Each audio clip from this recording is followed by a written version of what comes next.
This is a CC Radio podcast. It was just the most massive thing I've ever seen. To tell you the honest truth, I thought, well, we're the only ones left on this planet. Something's happened. We've missed something here. The fear that went in me when I seen it was just like the feeling. I'd say it was fear, but I've never felt that feeling before in my entire life. It's a weird feeling, like you can't explain it when you don't know. You feel like you're being followed, but you don't know what it is. We had two to our right, another one in front of us, another one to the left, and another one just across the road, shaking the daylight out of the tree. All we get was a big red eye. I remember waking up and looking at the end of the bed, and there was a figure there, almost insect-like, and then I blacked out. Welcome to the show, everyone. You are listening to Believe, Paranormal and UFO Radio. My name is Cade Moyer, and thanks for tuning in. If you've had an encounter, get in touch with me. My email address is believe@ccradio.com.au, or you can message me on Facebook at facebook.com/Believe UFO Radio. If you enjoy this episode, there are a few things you can do to help the show. Firstly, you can go to iTunes and leave us a 5-star rating and review, or you can share the show around social media with your friends and family, and that will help us grow. Tonight I'm joined by Madeline, and Madeline has had some very weird encounters in an army barracks down in Victoria. Madeline, welcome to the show. Hi, thanks for having me. It's cool to have you on. It's great to get people who are in the services or in the army or just places like that on the show, because I feel like there's a very straight cut type of attitude when it comes to people who are working in these types of industries, because you don't really get a lot of wiggle room to play around at work. And when you emailed me, my ears really pricked up, because army barracks is just one of those places where it's no mucking around. These are the rules. This is what you have to do. But you've been having some very, very weird encounters there, haven't you? Exactly. Yeah, I have. And like you said, army barracks, especially in military services, it's very, foot to the ground. Everything's very serious. There's no mucking around, really. So, on the day-to-day basis, you're in there to do a job, you do your job, and then you go home. And then you go back the next day and start it all again. So there's really, there's no time to play around or anything like that. Yeah, exactly. And that's why I always find these little spooky stories in army barracks so intriguing, because I feel like you're going to really piss someone off if you're going out there playing tricks when you're supposed to be doing something else. And I don't think the army's too forgiving when it comes to that type of stuff. No, definitely not. So are you able to tell me about some of these weird encounters that you've been having with your co-workers? I can, yeah. So I work on barracks in Victoria. Sadly, I can't name which ones, but the barracks are split into 4 sections. We've got South, North, East and West barracks. And I've only started working at these particular barracks probably early this year. And my first kind of encounter happened when I was working in a building, which is where they do parachute work, so para rigging. When I go into that building, it's usually just me. And it's quite a large building. So when you walk in the main door, there's a little foyer. And then as you continue walking in, you come to a big open space, almost like a basketball court size. And it's all hardwood floors. And then there's a tiny section of carpet and a couple of chairs, things for students to learn on. And I was in there one day and I was walking down the hallway to do my business. And I heard a second set of footsteps. So, naturally, I turned around, see if anyone's following you, and there's no one there. And I turned around, thought nothing of it, and continued what I was doing. And then I heard it again. So I sort of turned around and looked and, said, hello, anyone here? And there was nothing. So I kind of brushed that off because, people come and go out of those buildings fairly often. So I kind of just assumed, one of the guys had come back to grab something they'd forgotten. And then I went back another day, and the same thing happened. And it was just, I don't know how to describe it. You kind of get this feeling that, you're not alone in these buildings. And I know for sure I was alone in that building because I unlocked the door and then locked it behind me, because that's obviously protocol. What we do is when I go into a building, I have to lock it behind me. So that was definitely a little bit weird. You don't really know what to think of that when you hear somebody running out on the floor and you come out of your little room and have a look and there's nobody there. So, and when I say footsteps, I'm not talking really about something quiet. These are, big loud boots. It sounds like boots running on a basketball court. So it's quite loud. Yeah, right. So you're not just hearing these tiny, tiny little footsteps that people would probably connect with those Hollywood movies where you hear the kind of the floor creaking and stuff like that. You're hearing heavy boots running down a hallway. No, this was somebody running across the floor, in boots. So it was, you definitely think somebody else is there. So I pop my head out, and there's just nothing. And it's a very unnerving thing, because you think, oh, am I hearing stuff? Have I had enough sleep last night? But that was definitely a bit of a creepy encounter for me, and it's happened a couple of times. It doesn't happen every time I go there, but it's usually at the end of the day, when I go in to check the building and I lock it behind me, and you just get this feeling that you really shouldn't be in that building. Yeah, that's really creepy, and it happens in the same building around the same time, does it? Yeah, it's usually 3-4 o'clock in the afternoon. Everybody in that building kind of leaves by 2 o'clock. And I go in to do a second. We do, obviously with COVID, we do touch points and things after everybody goes home to make sure everything's sanitary. You go in and you hear somebody running across the floor, and it's very weird. Yeah, that's very, very creepy, because I know those army barracks, they get so echoey when no one else is in there, and to hear that happening, it would just send chills down your spine. It really does. It's if you've ever had any kind of encounter, you'll know what I'm talking about. When it's so unnerving, and you suddenly don't really feel 100% safe, because you don't know what else is there really, and you don't want to believe that there is anything else there. But when it sort of happens more than once, you go, oh, well, there might be something else here that I don't know about. So, have you had any other encounters with weird things like that in those barracks? I have, yeah. So there was another building. There's this one I can't make it up. It's really, if I was to make this story up, it would not be true. It's just, you wouldn't believe it unless it happened. So, across the road in the North Barracks, we were bringing a building back online, which means the building's been offline. No one's been in it for ages and ages. It's a really, really old building. So all the buildings on the north side are about 1940s. And we were bringing this building back online. They'd just done some renovations in the bathroom to put new soldiers into those buildings. And while myself and a co-worker were in there for about a week bringing this building back online, you just, as soon as you walk up to this building, it doesn't feel right. It really doesn't feel right. It's a very old, it's creepy looking. It's a creepy looking building. As soon as you get in the door, you just don't feel right. And one day a co-worker and I were in there, and we could hear sort of banging on the walls and things, and we thought, oh, maybe there's some other contractors or something in there. Obviously, having fresh renovations, you would assume that there might be. And we sort of walked up to this where the banging was coming from, and there was nothing in there. So we thought, oh, okay, well, that's a bit weird. So just continued about our business. And then we heard. So in the new bathroom, sorry, I'll just explain. So in the new bathrooms, when you walk into the bathroom, it's a sensor fan. So, when somebody walks in, the fans come on, the lights turn on automatically. Yeah, I know the ones.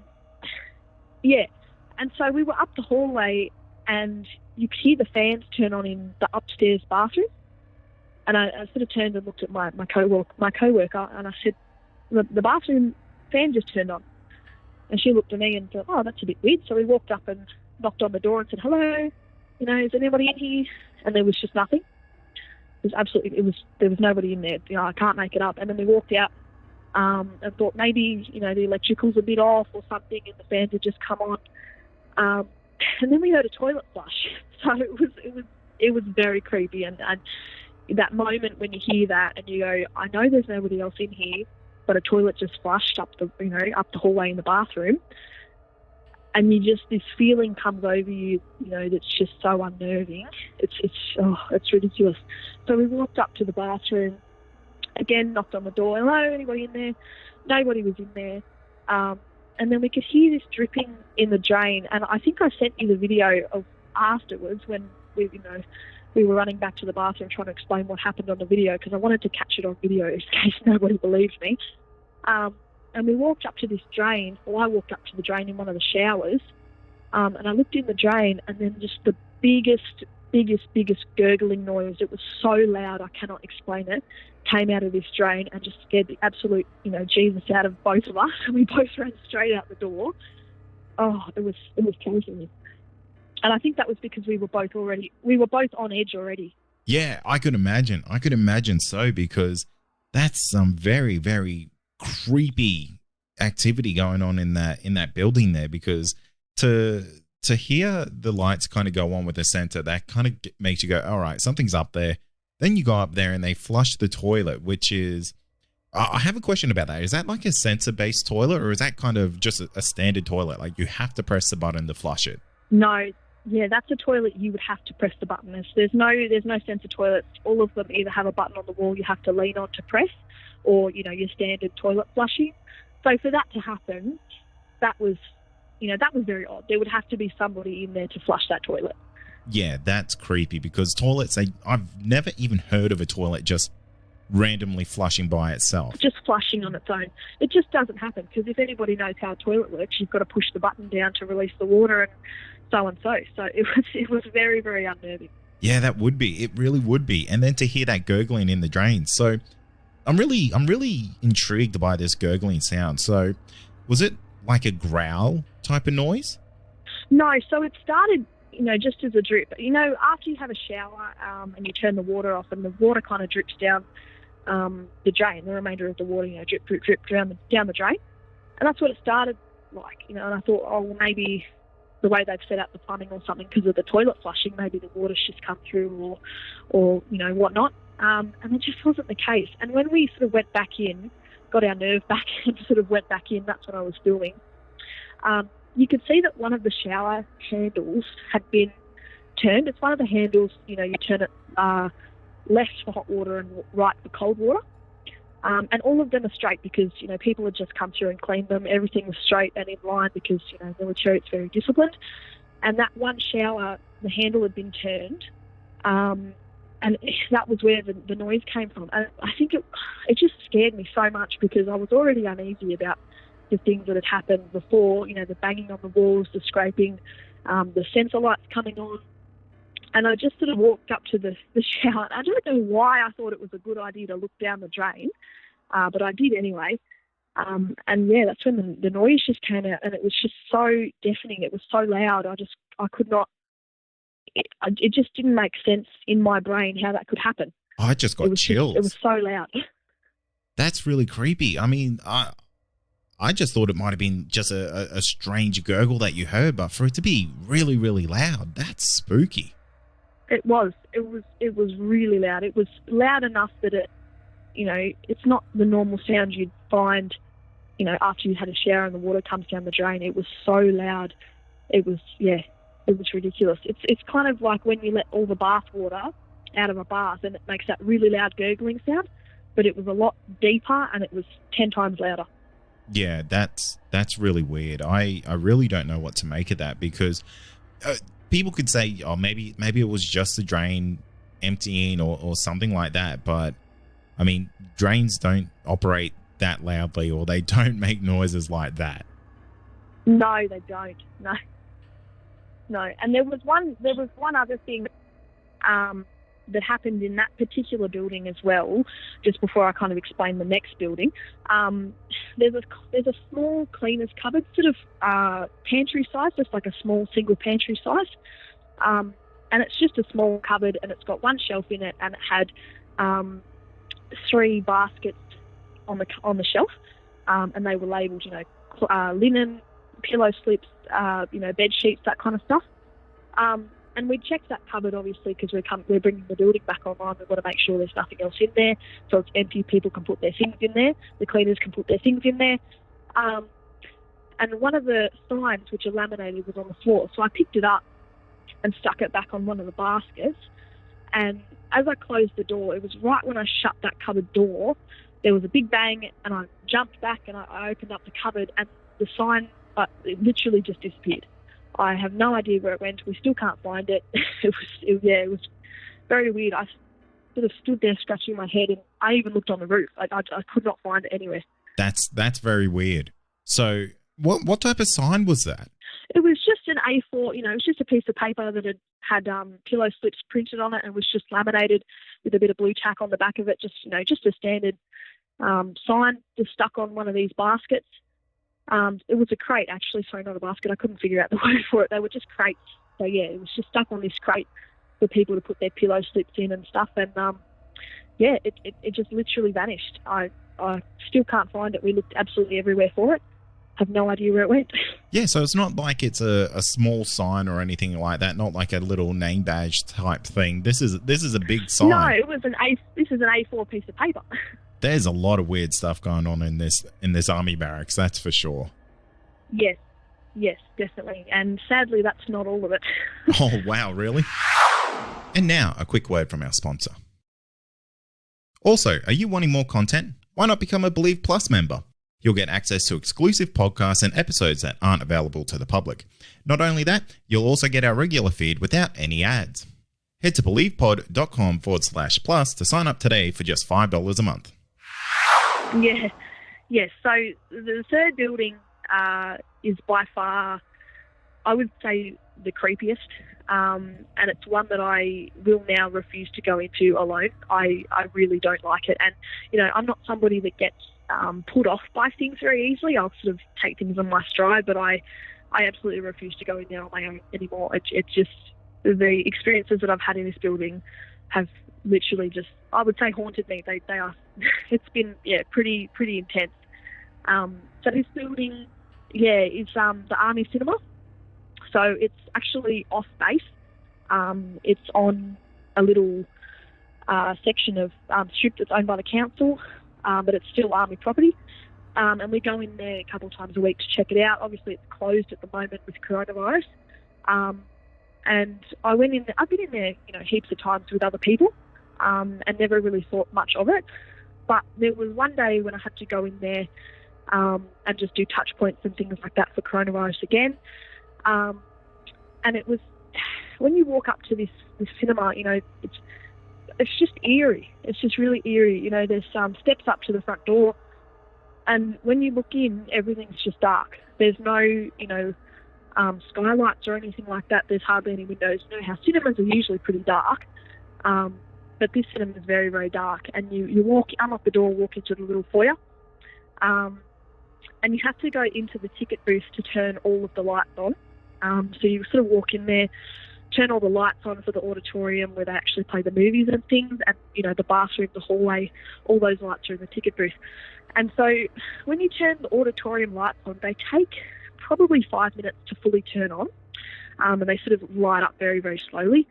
So what happens is I go in, I turn all the lights on, and then I usually go straight up to the cupboard where all the cleaning things are, which is up around a hallway. So the cinema's set out kind of like a square sort of horseshoe shape, so it's just like a U but square, and the auditorium's in the middle, and there's a hallway that runs right around the outside of the auditorium, and the bathrooms are at the back.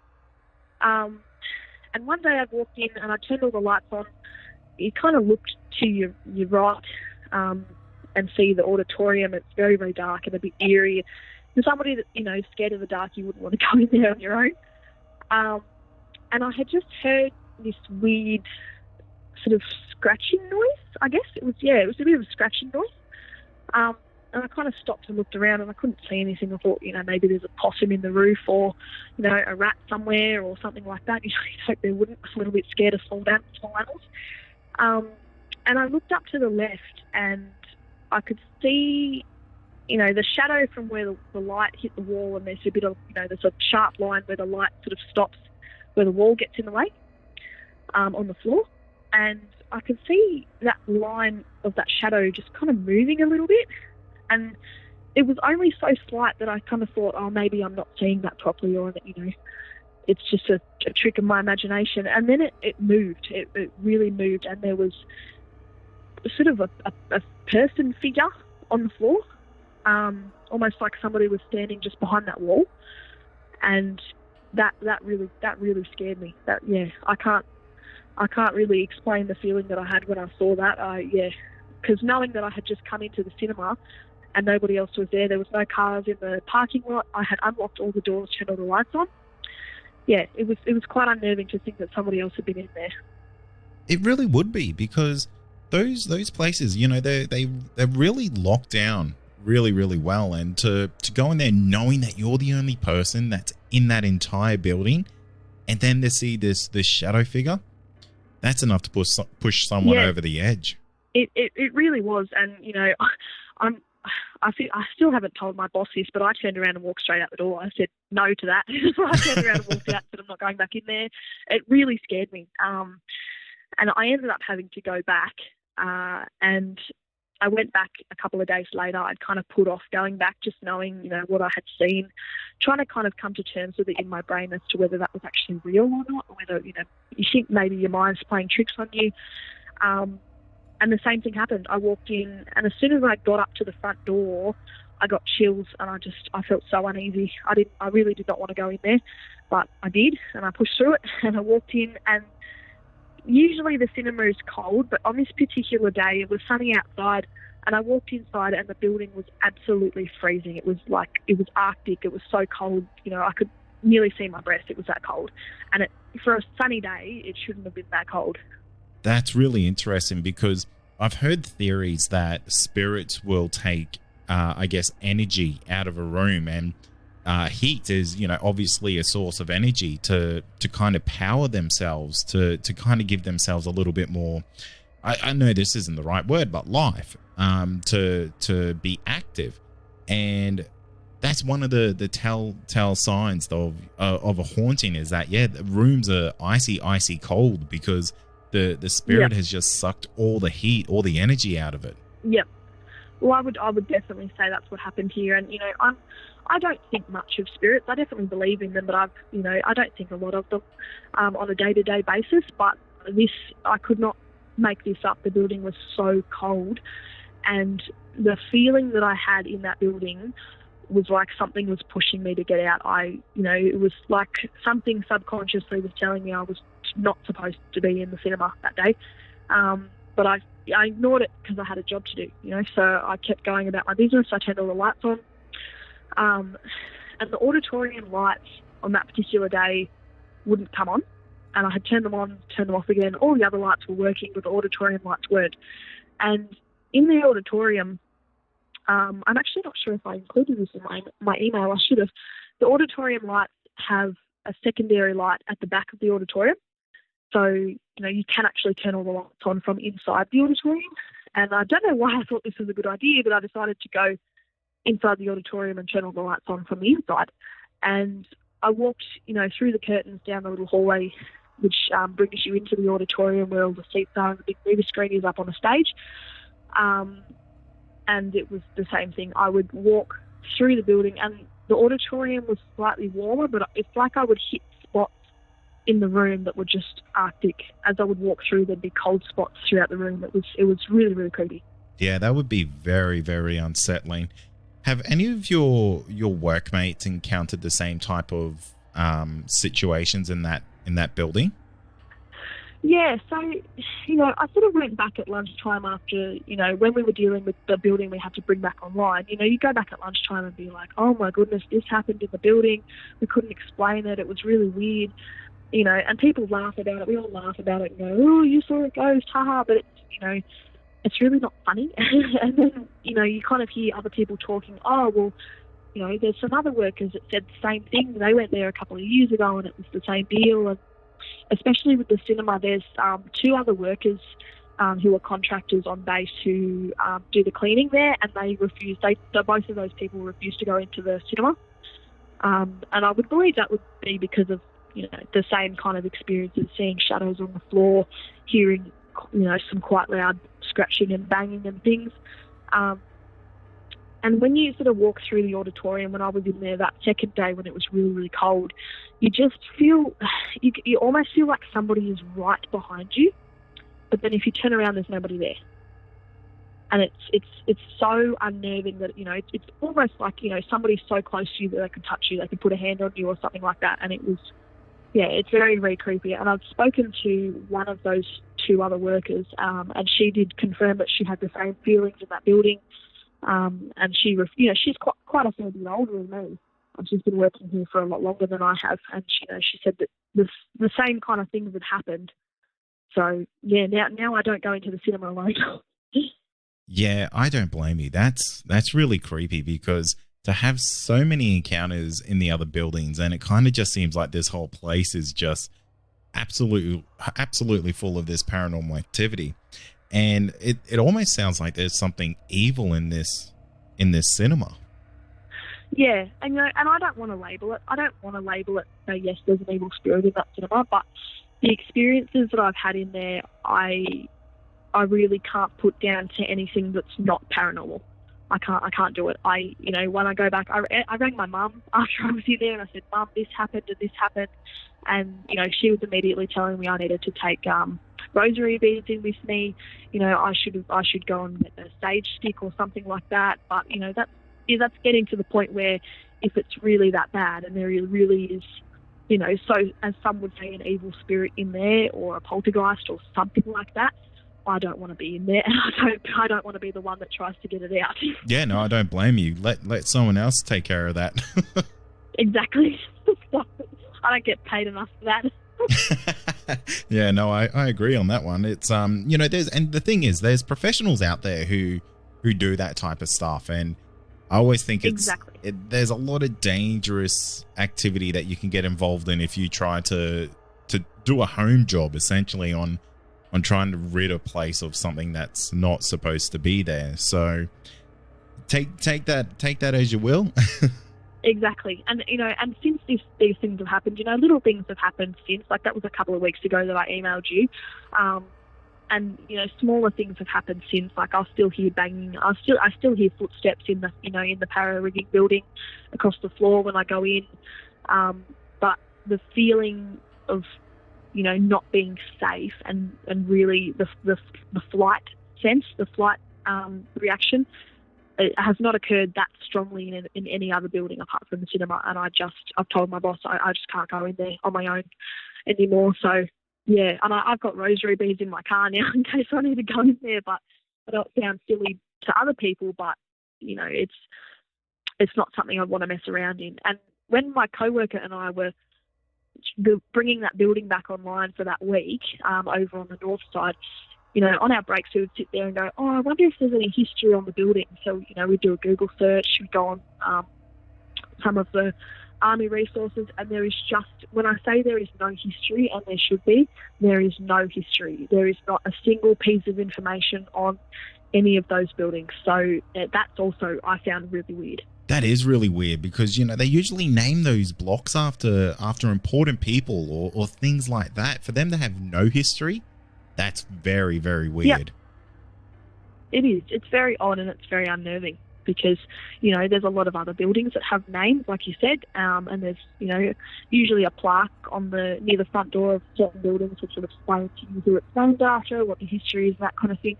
But it's the same with the cinema. If you search up the cinema, all you will find is that it's owned by Air Force, which it's actually not owned by the Army, but I don't know why that's on there.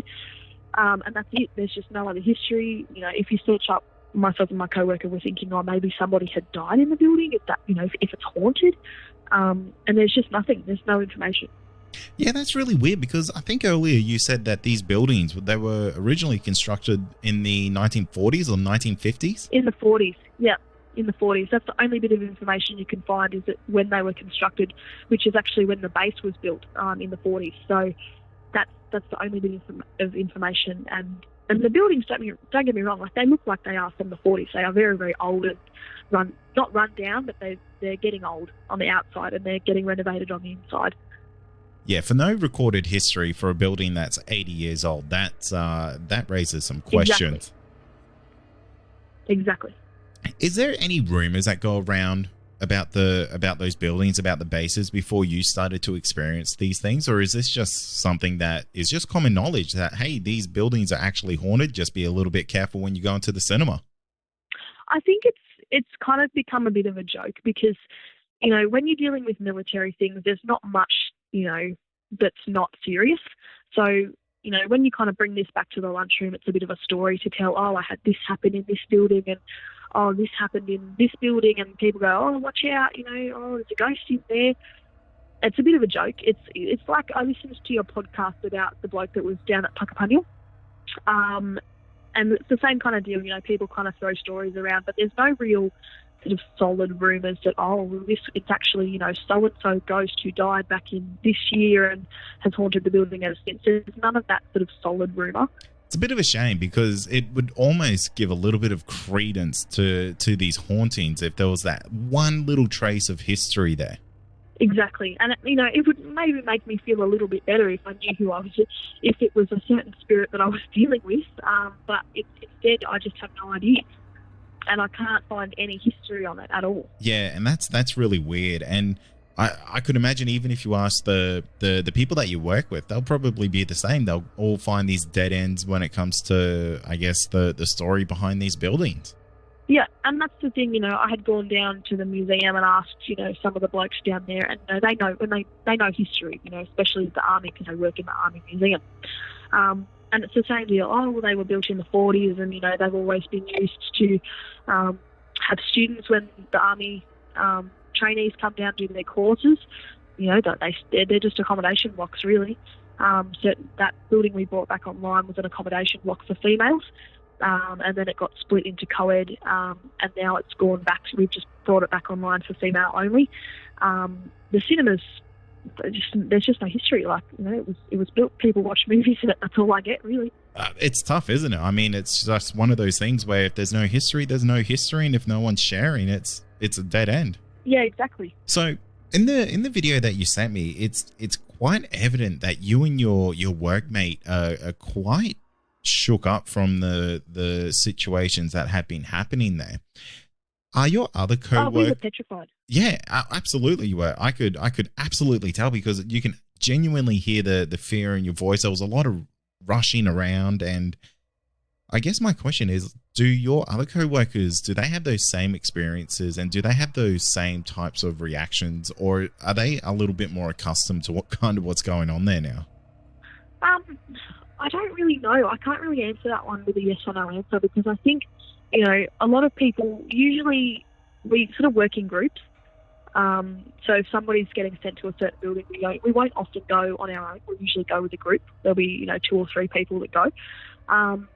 But people have definitely had experiences where they've been unnerved. But I think I would safely say that myself and my particular co-worker I was working with were the first to really have something quite unsettling happen.